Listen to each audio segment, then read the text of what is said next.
The days that followed were a blur of fear, guilt, and craving. Every time Chris spoke to me, touched me, smiled at me, I felt the weight of what I had done pressing harder against my chest. I was hyper-aware of everything, every small kindness from him cutting deeper, because I knew I didn't deserve it. I waited for him to notice, to accuse, to demand an explanation I couldn't give. But he didn't. He went about his routines, oblivious, trusting, while I shriveled inside under the burden of my betrayal. I tried to avoid Jake. I told myself it had been a mistake, a lapse in judgment fueled by loneliness and attention.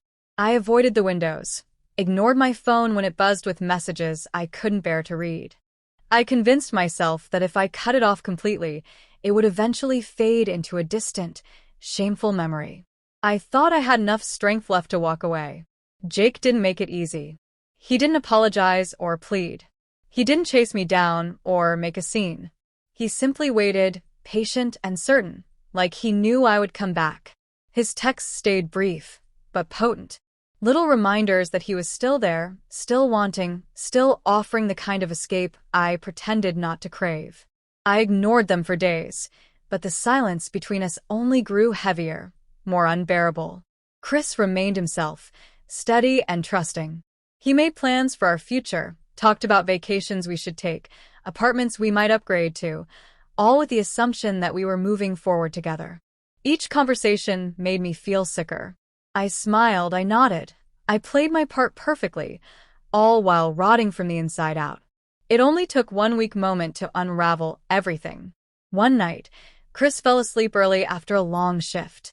I sat in the dark living room, staring at my phone, feeling like the walls were closing in. I told myself I was just checking messages, just clearing notifications. But when I saw Jake's name again, something inside me snapped. I miss seeing you. 5 words. Simple. Devastating. I didn't think. I didn't plan. I slipped out the door like a ghost and crossed the hallway. This time, there was no hesitation. I knocked once, and Jake pulled me inside without a word. His hands were on me immediately, urgent and familiar. I didn't resist. I didn't even try. I gave in, fully, and without pretense. It was worse this time. Or maybe it was better. There was no guilt in the moment, only hunger. No shame until after, when I lay tangled in his sheets, wondering who I had become. I told myself I hated him for making it so easy, but the truth was uglier. I hated myself for wanting it, for choosing it. I tried to leave quickly, but Jake caught my wrist, holding me there with surprising gentleness. His eyes searched mine, softer than they had been before, almost vulnerable. "You don't have to go," he said, voice low. I didn't answer. I couldn't. I pulled my hand free and slipped out the door without looking back.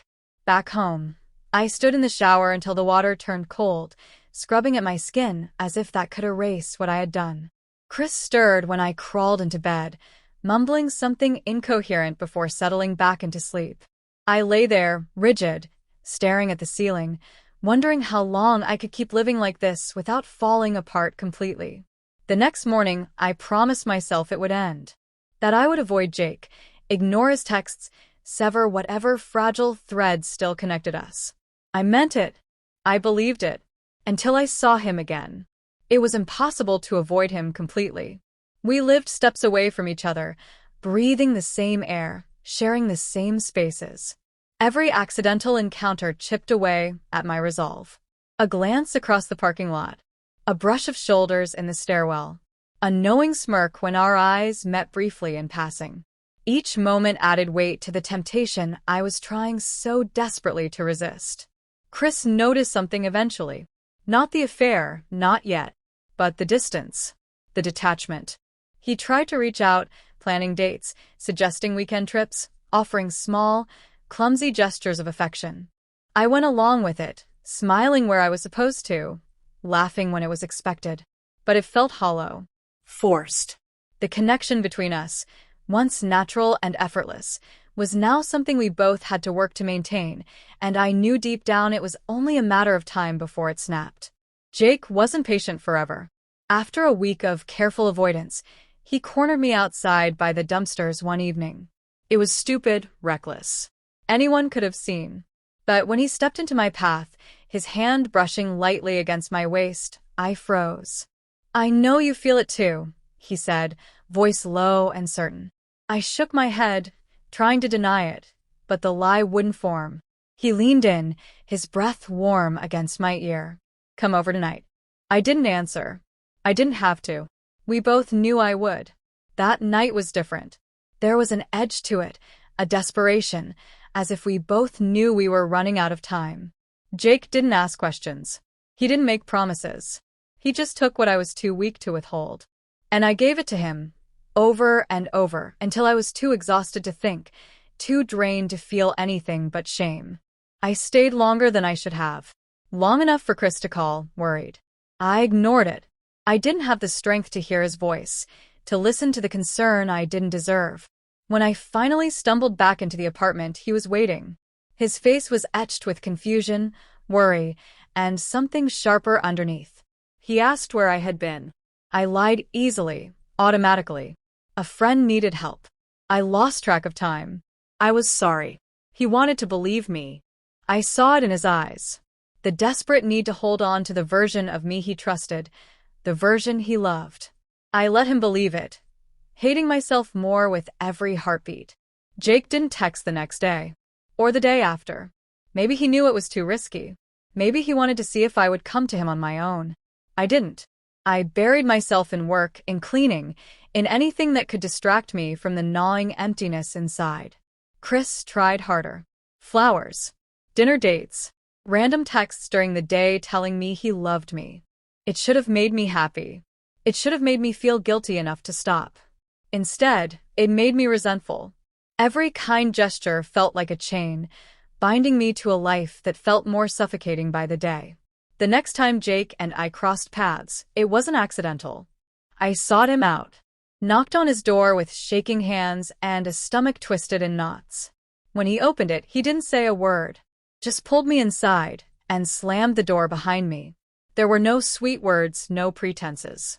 It was raw and rough, fueled by weeks of suppressed longing and frustration. It wasn't love. It wasn't even affection. It was a desperate, ugly need to feel something, anything, that wasn't guilt or fear or disappointment. Afterward, I dressed quickly, avoiding his eyes. He watched me silently, propped against the doorframe, arms crossed over his chest. He didn't try to stop me. He didn't ask me to stay. I left without speaking, feeling more hollow than ever. Back in my apartment, Chris was waiting with takeout and a movie queued up. His face lit up when he saw me, pure and unguarded, the way it used to be when we first fell in love. He kissed me, and I let him, tasting the bitterness of betrayal with every brush of his lips. I had crossed a line I couldn't uncross. I had made choices I couldn't undo. And no matter how hard I tried to pretend otherwise, I was no longer the person he loved. The morning after I left, I expected chaos. Missed calls, voicemails, a string of texts. Instead, silence. Not a word. It wasn't until late evening that I got the first message. "Where are you? What is this?" Followed by, "I don't understand. Please call me." I didn't respond. She kept trying, calls, emails, even messages through mutual friends. I ignored them all. I wasn't interested in explanations. I already knew enough. 3 days later, she showed up at my workplace. I saw her through the glass doors before she entered, her eyes red, makeup smudged. I asked security to tell her I wasn't available. She left a note with the receptionist. "I'm sorry. Please just talk to me." I threw it in the trash without reading the rest. There was no part of me that wanted to hear her voice anymore. She didn't stop. She tried contacting my parents, my sister, sent long, emotional emails, paragraphs of apologies, denials, contradictions. It was just emotional, she claimed. I didn't mean for it to happen. She called it a mistake, then said it wasn't serious. Said she was confused. Then she begged. Promised therapy. Promised to end it. Promised to fix things. But every word reeked of desperation, not remorse. There was no honesty in her apologies, only the fear of consequences. I agreed to meet her once. Not for reconciliation. For closure. We sat across from each other in a quiet corner of a coffee shop. She looked tired. Hollow. Like a version of herself had been scraped out and replaced with someone desperate to be believed. She asked why I hadn't given her a chance to explain. I told her I didn't need her version. That her silence during the relationship told me everything I needed to know. She started crying. Not the kind of tears that come from regret, but the kind born from panic. She said she felt lost. That she didn't know how it escalated. Claimed she never stopped loving me. I asked her one question. Would she have told me if I hadn't found out? Her silence answered more than words ever could. She looked down, wiped her face, and said, "Probably not." That was the moment she realized it was really over. I told her I'd already filed the papers. That the only thing left to do was sign. She asked if we could go to counseling first. She said we owed it to the years we'd built together. I said she'd already made the decision when she walked into another man's apartment. She said it wasn't about him. That she felt neglected. That I'd been distant. I reminded her that I had tried, through late nights, exhaustion, sacrifices, while she was giving pieces of herself to someone else. She didn't deny it anymore. She just nodded. Said she understood. Asked if I hated her. I told her no. I didn't hate her. That would have required more energy than she deserved. I just didn't care anymore. She whispered, "I wish you would have fought for me." I said, "You made sure I couldn't." The conversation ended with her signing the papers. No theatrics, no last-minute pleas. Just a quiet shuffle of paper, the scratch of pen against the lines that used to bind us. She left before I did. I watched her walk away without turning back. There was nothing left to say. Over the next few weeks, she tried again, less often but still persistent. She sent letters, some handwritten, some typed. Pages of self-analysis, confessionals, justifications. I read none of them.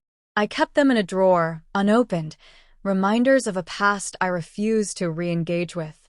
Friends told me she wasn't doing well, that she was falling apart. I didn't ask for details.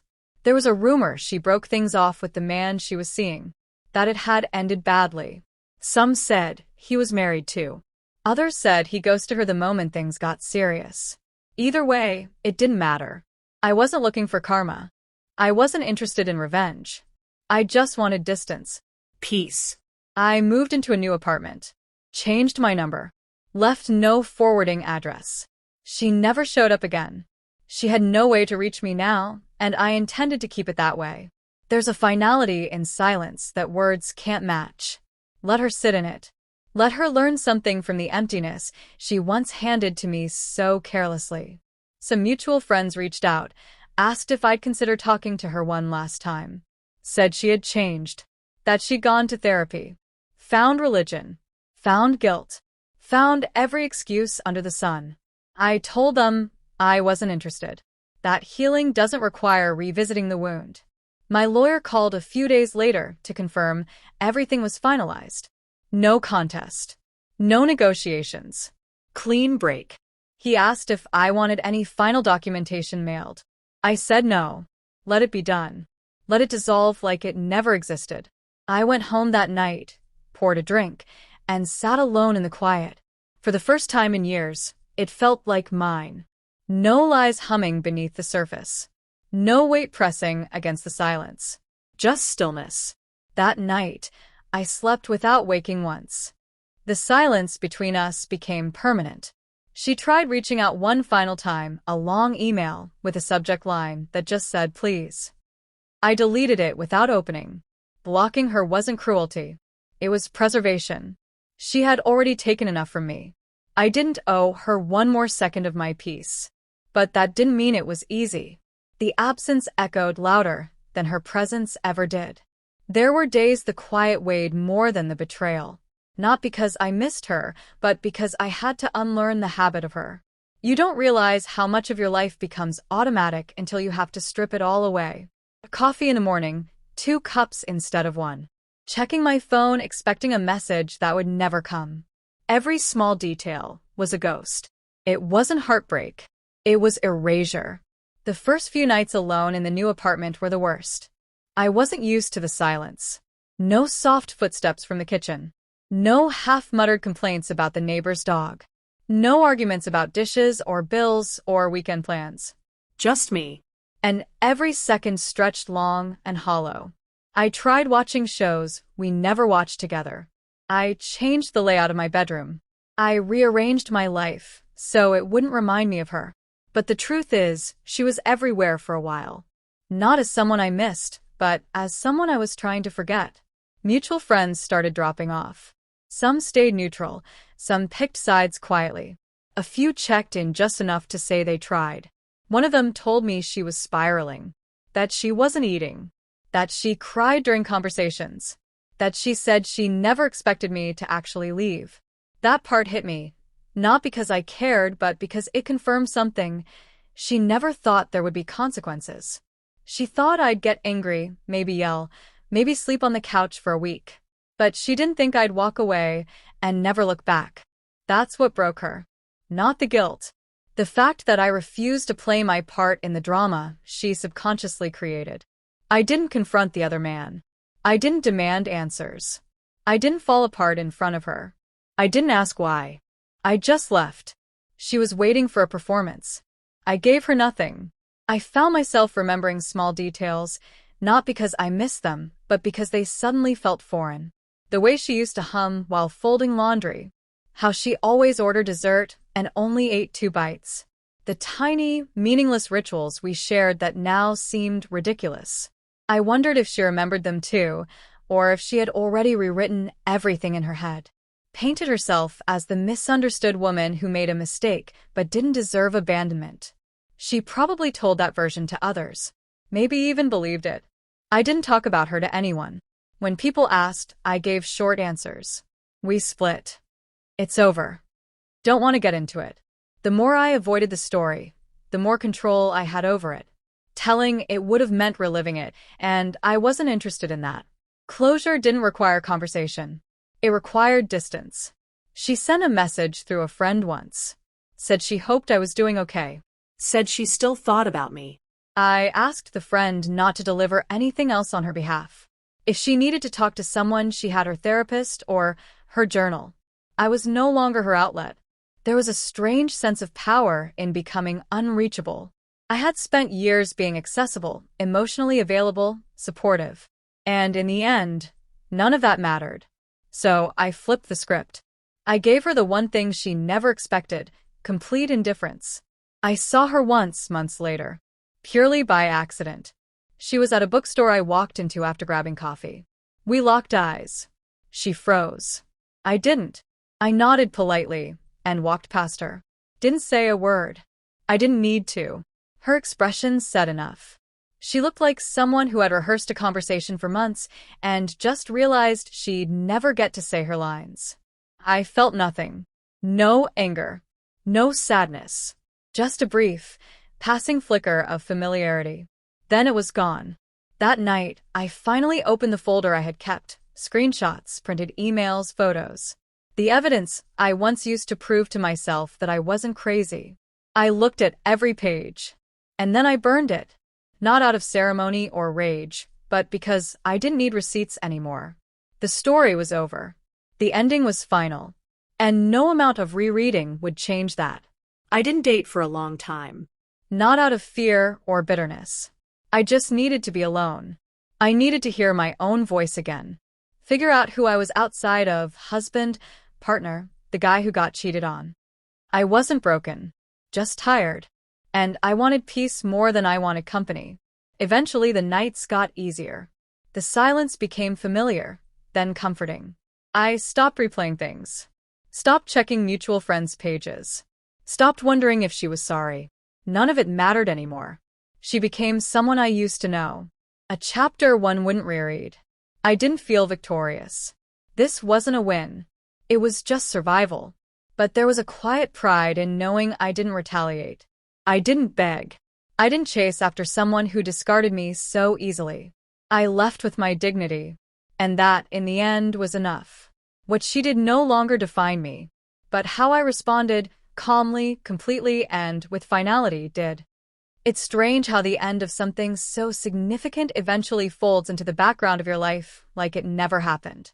I thought the betrayal would leave a permanent mark, but over time, it just became noise.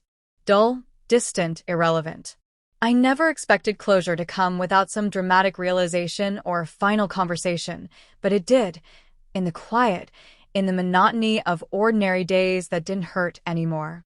Work picked up. I took on more projects, stayed busy, not to distract myself, but because I finally had the mental space. The weight I didn't know I was carrying had lifted. There was no one to account for, no moods to navigate, no lies to anticipate. I could breathe again. The simplicity of being alone became a gift, not a punishment.